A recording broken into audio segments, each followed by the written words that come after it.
కదా, ఆ ధ్వజస్తంభం గురించి ఏదో ఒక లేడీ ఒక ఆడామ ఎత్తిందనేసి చెప్తారు, నిజం?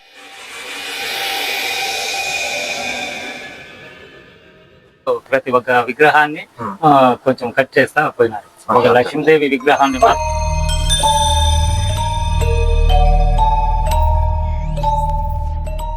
కృష్ణదేవరాయల పరిపాలనలో ఆయన ప్లాన్ వేసుకుంటా పోతా ఉంటే ఈ శిల్పి చక్కన కట్టుకుంటాం.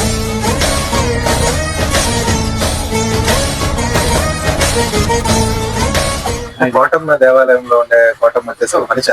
మనుషులు 7 అడుగులు ఉంటారు, 9 అడుగులే ఉండరు.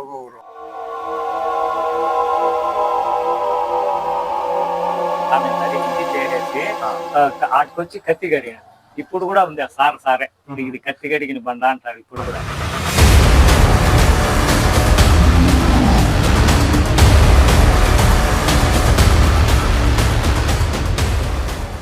ఆ గుడిని గురించి పెద్ద చరిత్ర కూడా ఉంది. నాతో నా ప్రయాణం యూట్యూబ్ ఛానల్కు స్వాగతం, సుస్వాగతం. ఈరోజు మనం సందర్శించబోతున్న చారిత్రాత్మక ప్రదేశం సోంపాల్యం. ఈ కట్టడం 16వ శతాబ్దానికి చెందినది. సోంపాల్యం ఆంధ్రప్రదేశ్ ప్రస్తుతం అన్నమయ్య జిల్లా ములకల చెరువు మండలంలో కలదు. ఇక్కడికి చేరుకోవాలంటే ముందుగా ములకల చెరువుకు చేరుకోవాలి.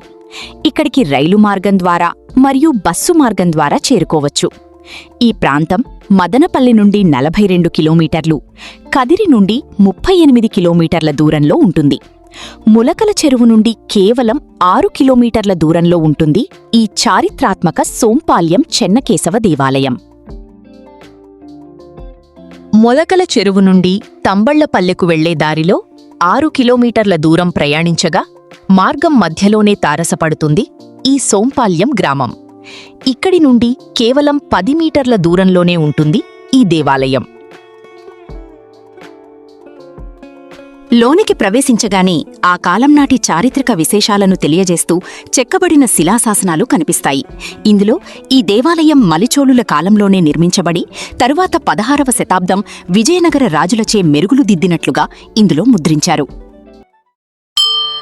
వరవీణా మృదుపాణి వనరుగలోచనరాణి సురుచిర బంబర వేణి. ఇక్కడి పచ్చని పచ్చికలు, పుష్పించిన పూల మొక్కలు, వాటి మీదిగా పుప్పొడిని మోసుకువచ్చే పిల్లగాలులు వీక్షకులను మరో ప్రపంచంలోకి తీసుకెత్తాయి. ఎత్తైనటువంటి ధ్వజస్తంభాలు, విశాలమైనటువంటి ప్రాంగణాలు, రాణుల స్నానపుగట్టాలు వీక్షకులను చూపును తిప్పుకోకుండా చేస్తాయి. ఇక్కడ ప్రధాన ఆకర్షణ ఏకశిలతో నిర్మించబడ్డ అతి భారీ ధ్వజస్తంభం. దీని ఎత్తు గురించి, చరిత్ర గురించి ఇక్కడ అనేక కథలు ప్రచారంలో ఉన్నాయి.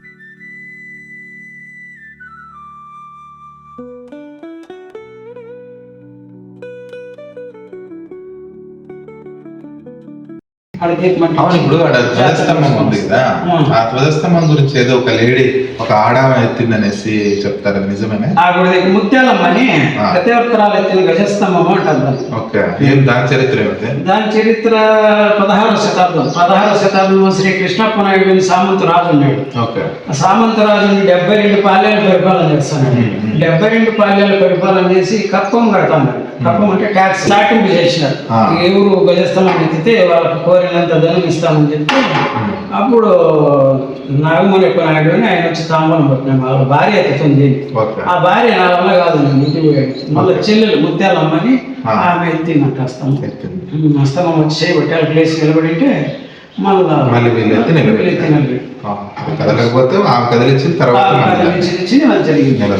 ప్రతివర్తనాలు ఎత్తిన గజస్తంభం అంటారు ఇప్పుడు కూడా.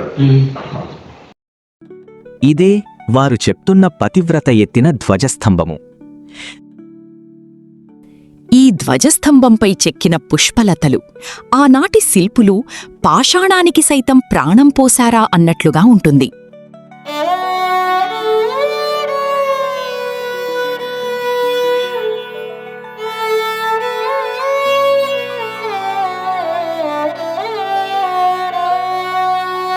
గరుడ ఆళ్వారు ప్రక్కనే పదకవితా పితామహుడు అన్నమయ్య శిల్పం ఉండడం విశేషం. ఎందుకంటే అన్నమయ్య 15వ శతాబ్దం వాడు. ఈ దేవాలయం 16వ శతాబ్దంలోనిది. అంటే అప్పటికే ఈ గానకోకిల గంధర్వ స్థానాన్ని ఆక్రమించాడన్నమాట.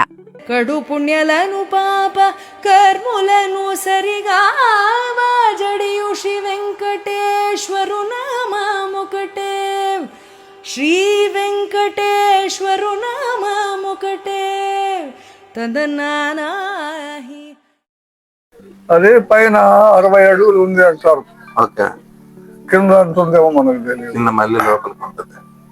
ఈ ధ్వజస్తంభం మొత్తం 94 అడుగులున్నట్టు 30 అడుగులు భూమిలో పాతిపెట్టబడి ఉపరితలంపై 64 అడుగులున్నట్టు, అంతేకాక దక్షిణ భారతదేశంలో ఎత్తైన ధ్వజస్తంభమని అనేక కథనాలు ప్రచారంలో ఉన్నాయి. ఏది ఏమైనప్పటికీ 1943లో మాగంటి బాపినీడుచే ప్రచురింపబడిన ఆంధ్ర సర్వస్వము అనే పుస్తకంలో దీని ఎత్తు 60 అడుగులుగా ప్రచురింపబడినది. ధ్వజస్తంభము దేవాలయం మొత్తం రాతితో నిర్మించినప్పటికీ రాజగోపురం మాత్రం కాల్చిన ఇటుకలు, సున్నంతో నిర్మించారు. గోపురం పైభాగంలో నేడు మనం స్లాబుకు కాంక్రీట్ వాడినట్లుగా వీరు బలమైన చెట్ల దుంగలను వాడారు. అవి ఇప్పటికీ కొంచెం కూడా పాడవ్వలేదంటే ఆ కాలం నాటి వృక్ష సంపద ఎలాంటిదో ఆలోచించండి. దేవాలయం ప్రధాన ద్వారం గుండా లోనికి ప్రవేశించగానే బలిపీఠం, రాతిరథం దర్శనమిస్తాయి.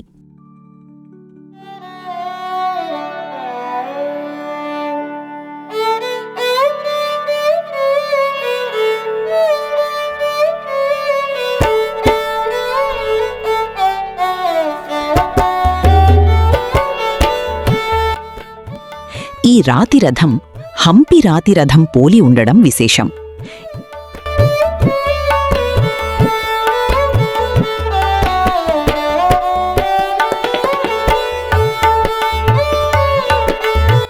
ఈ విశాలమైన ప్రాంగణంలో ప్రతి రాతి స్తంభం శిల్పుల చేతిలో మైనపు ముద్దలాగా మారింది అంటే అతిశయోక్తి కాదు.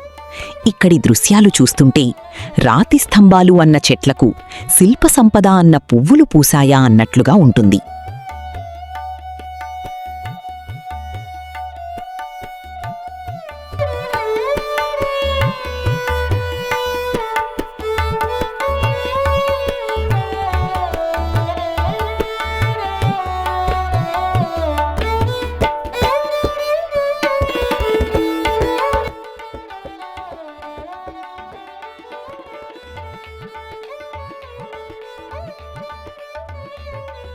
ఇక్కడే స్వామివారి కళ్యాణ మండప నిర్మాణం మయసభను తలపిస్తుంది.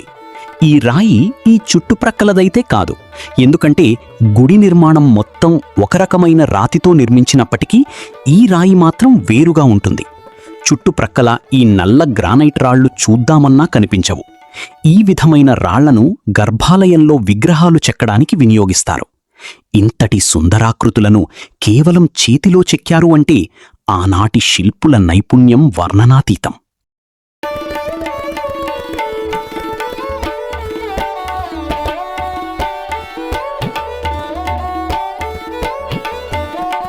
ఇక్కడే లక్ష్మీదేవి అమ్మవారి ఆలయం ఉంటుంది. ఇప్పుడు మనం చూస్తున్నదే ప్రధాన దేవాలయం గర్భగుడిలో ఉన్నటువంటి చెన్నకేశవ స్వామి విగ్రహం.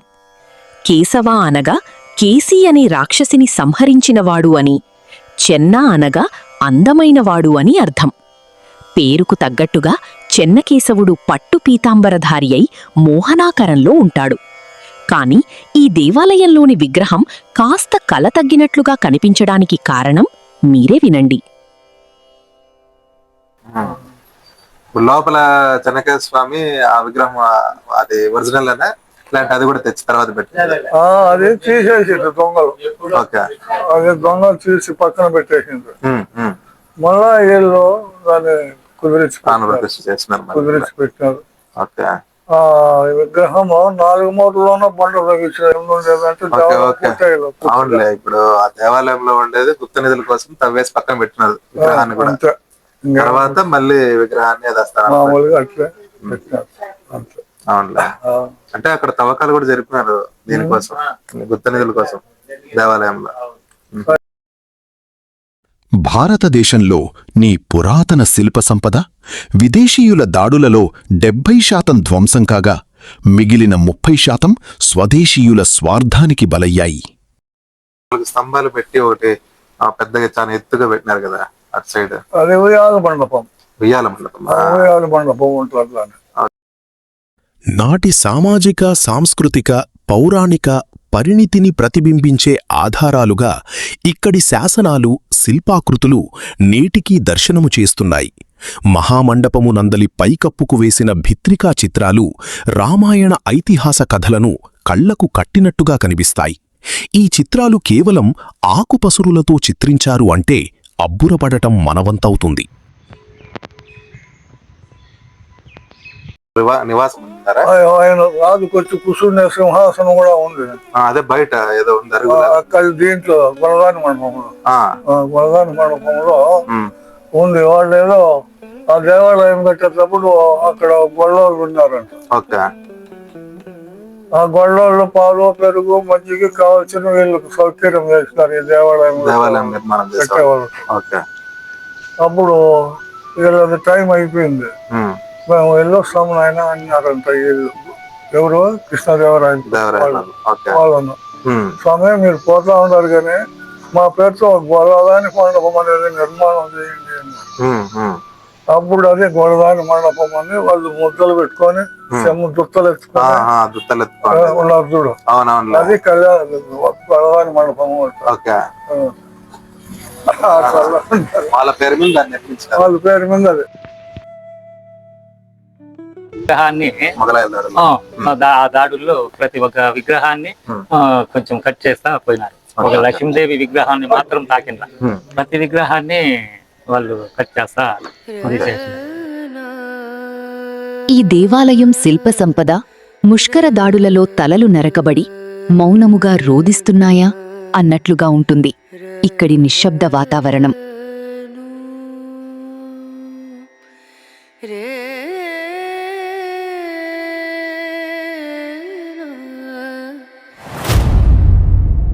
ఇదంతా చూశాక నాలో వచనావేశం ఉప్పొంగింది, సందేహాల పరంపర ప్రవహించింది.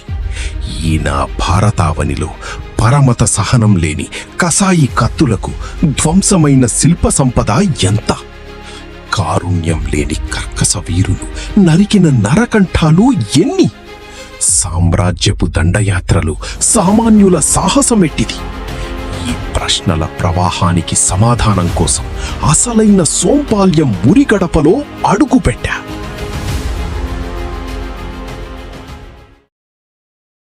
ఇప్పుడు మనం అసలైన సోంపాల్యం గ్రామంలోనికి ప్రవేశించబోతున్నాము. మీ పేరు సార్? సుబ్బరామ్ సార్. సుబ్బరామా? మీది ఇక్కడ సోంపాలెం? అవును. సోంపాలెం. సోంపాలెం అంటే ఈత లేదంటే అక్కడ పాతదా? ఓకే, ఊరు కింద ఉంది, ఊరు లోపల. అవును సార్. సోంపాల్యం ద్వారపాలకుడిగా హనుమంతుడు కనిపిస్తాడు. భయ ఆంజనేయస్వామి 14 అడుగుల ఎత్తులో భీకర రూపంలో దర్శనమిస్తాడు. ఆ కాలంలో యుద్ధానికి వెళ్లే సమయంలో ఈ స్వామివారి ఆశీర్వాదంతో విజయం సాధించాలని ప్రార్థనలు చేసేవారట. ఈ ఊరిలోనికి ప్రవేశించాలంటే నేటికీ కోటద్వారం గుండానే ప్రవేశించాలి. ఆ కాలంనాటి పాలిగల్ల వ్యవస్థ సామాజిక సాంస్కృతిక వైభవానికి సాక్ష్యంగా ఈ కోటగోడలు నేటికీ నిలిచి ఉన్నాయి. లోనికి ప్రవేశించగాని అచ్చమైన పల్లెటూరు వాతావరణం, స్వచ్ఛమైన చల్లని గాలి, మధ్యాహ్నం వేళలో పనులన్నీ ముగించుకుని చింత చెట్టు కింద కబుర్లు చెప్పుకుంటున్న గ్రామస్థులు కనిపించారు. వారిని సోంపాల్యం చరిత్ర అడగగా వారు ముందుగా సోంపాల్యం గ్రామదేవత కోట చౌడేశ్వరి గురించి చెప్పసాగారు. ఆ పక్కనే సాసవసినమ్మ గుడి ఉంది, ఈ పక్క శివాలయం ఉంది, ఈశ్వరుడు ఉంది. ఇంకా మళ్ళీ అక్కడ అదే చెన్నకేశ్వర చెన్నకేశ్వర స్వామి గుడి కొల్లగొడతాం నవాబుల కాలంలో కొరకదండు వచ్చేసి నవాబులు కొల కొడతా అంటే అప్పుడు శాశ్వతంగా మా అక్క చెనకేశ్వర గుడి కొల్ల కొట్టేస్తున్నారంటే అప్పుడు ఏమో కత్తి ఎత్తుకొని పోయిందంట. కోటమ్మ కత్తి ఎత్తుకొని పోయి వాళ్ళందరినీ కొండ మీద నరికేసి అక్కడ కత్తి కడిగింది. అప్పుడు ఇది కత్తి కడిగిన బండ అని రక్తం మరక ఉంది ఇప్పుడు కూడా. కత్తి కడిగిన బండ అని పేరు. మళ్ళీ ఆ పైన వచ్చేసి స్తంభం, ఆ కత్తి అనేది నిలేసింది. ఆ కత్తి నిలేసింది అదే శిల అయిపోయింది. శిల అయిపోయి స్తంభం ఉంది, తెస్తుంది. ప్రతి సంవత్సరము జనవరి ఫిబ్రవరిలో భారతాల పౌర్ణమి వస్తుంది. ఆ భారతాల పౌర్ణమి వచ్చినప్పుడు పైకి 200 మంది జనం పోతారు, ఒక ఏట పోతారు. భీము వేళ్ళని ఎత్తుకొని అక్కడ నైవేద్యం చల్లి వండి ఆడ పల్లి వేసి ఆ ఏటను కొట్టి దీపం పెడతారు. 1000 ఒత్తులు వేసి దీపం పెడతారు. ఆ ఈ దేవుని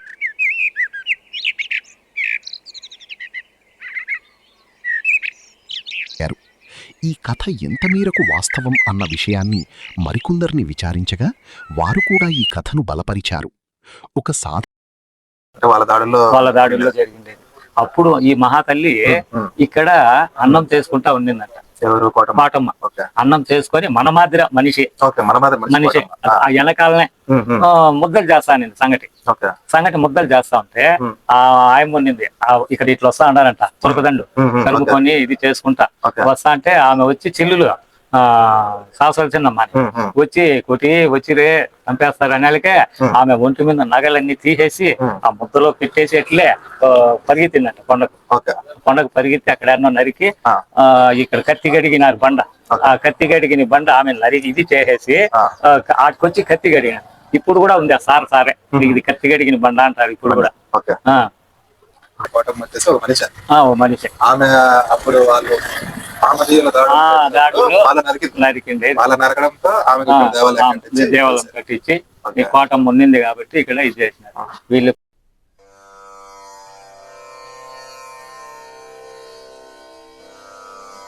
ఒక సాధారణ స్త్రీ తన ధైర్య సాహసాలతో ప్రజల గుండెల్లో స్థానం సంపాదించడమే కాక నేడు గుడిలో పూజలు సైతం అందుకుంటోంది.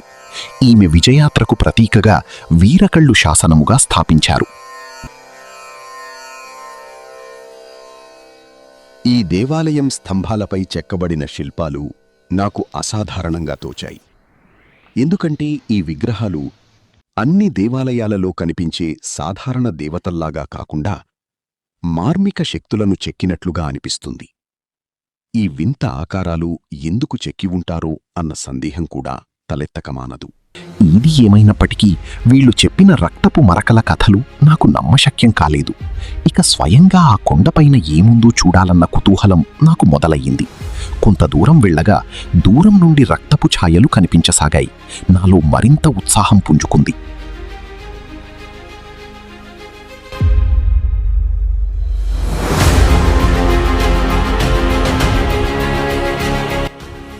భారతదేశ చరిత్రలో ఎంతోమంది రాణులే కాక సామాన్య స్త్రీలు సైతం తాము అబలలము కాము సబలులలం అని నిరూపించుకున్న సంఘటనలు ఎన్నో ఉన్నాయి.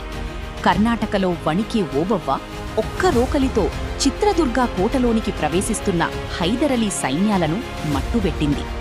అలాంటి కోవకు చెందిన సామాన్య స్త్రీ ఈ కోటమ్మ.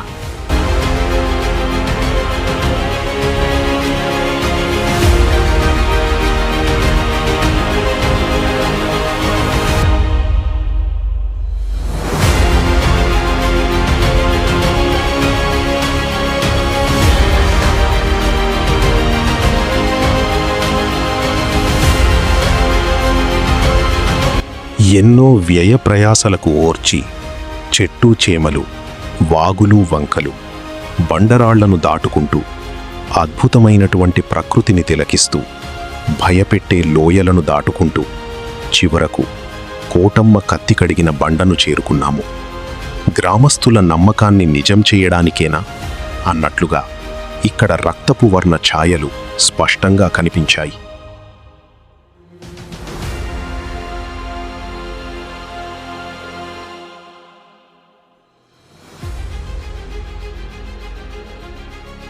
కొండపైకి వెళ్లే కొద్దీ విశాలమైన ప్రకృతి సోయగాలు కనువిందు చేయసాగాయి. ఇంకా మున్ముందుకు సాగే కొలది ఆనాటి కోటగోడలు గుప్తనిధుల వేటలో ధ్వంసమైన స్థితిలో కనిపించసాగాయి. అదిగో అదే మన సాహస యాత్రలో చివరి మజిలి. ఆ పైన ఏముందో చూద్దాం రండి.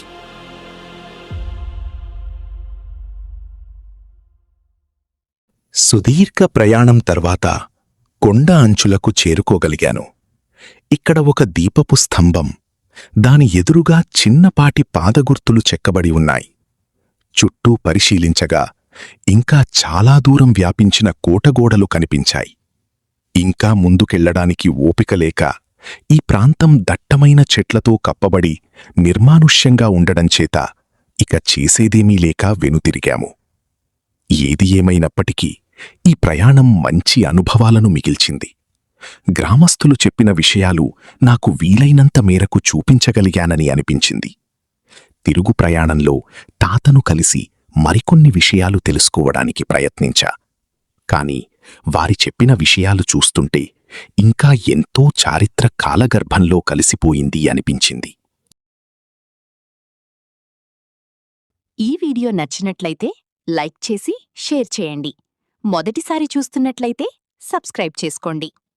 ఎవరు ఈ దేవాలయం నిర్మాణం చేసింది? ఎవరు ఈ దేవాలయం కట్టించింది? ఎవరు? కృష్ణదేవరాయలు. కృష్ణదేవరాయలు పరిపాలనలో ఆయనకు ప్లాన్ వేసుకుంటా పోతా ఉంటే ఈ శిల్పి జక్కన్న కట్టుకుంటా పోతా అమర శిల్పి జక్కన కట్టినాడు ఈ దేవాలయం. ఈ దేవాలయాలన్నీ అప్పుడు ఆయన కట్టిండే. అయితే సోమపాలెం కూడా ఆయన కట్టారు. సోమపాలెం కూడా మంచి ప్రసక్తి. అవునా? అయ్యా అట్లా అట్లా వాళ్ళు అంతా ఇక్కడ వచ్చి చేసి పోతా ఉన్నారు. అట్లా మేము పిల్లగా ఉన్నప్పుడు ఈ మొలకల పుణ్యం వస్తే అప్పుడు తిరణాల మాదిరి జరుపుకునేది గుళ్ళు. ఆడవాళ్ళు పిల్లలు అంతా జక్కెట్లు వేసేవాళ్ళు ఆ మాదిరి ఉంటాయి. ఆ మొలకల పుణ్యం పండగకి అందరు మొత్తం గ్రామం అంతా గుడిలోకి పోయి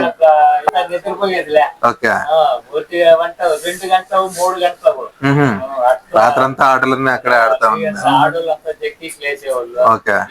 ఇంకా కోట చూసింటే ఇంకా ఏమంటారు మా కోట కట్టింది కోట.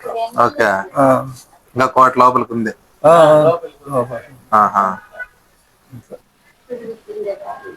ఓకే, మీరు చిన్నగా ఉన్నప్పుడు ఇట్లా ఉండిందా ఇంకా కొంచెం బాగుండిందా దేవాలయం? అవి మేము చిన్నగా ఉన్నప్పుడు గలీజ్ గా ఉండే. ఈ దాసరాలు ఈ వర్షాకాలం వస్తే అంతా దాసరాలు అంతా దేవాలయంలోకి వస్తా ఉంటాయి. మేము వాన వస్తే నానకుండా ఉండొచ్చు అని దేవడం అంతా తావేలు చెప్పులు కంపలు పొయ్యిగుండ్లు. మీరు చిన్నగా ఉన్నప్పుడు? మేము చిన్నగా ఉన్నప్పుడు. ఆర్కియాలజీ వాళ్ళు వచ్చినప్పటి నుంచి కొంచెం డెవలప్ అయింది. గవర్నమెంట్ కి చేరినప్పటి నుంచి డెవలప్ అయిపోయాయి. ఎవరు అక్కడ రానిరు. ఏదో ఆ గుడిని గురించి పెద్ద చరిత్ర కూడా ఉంది సార్. ధన్యవాదాలు.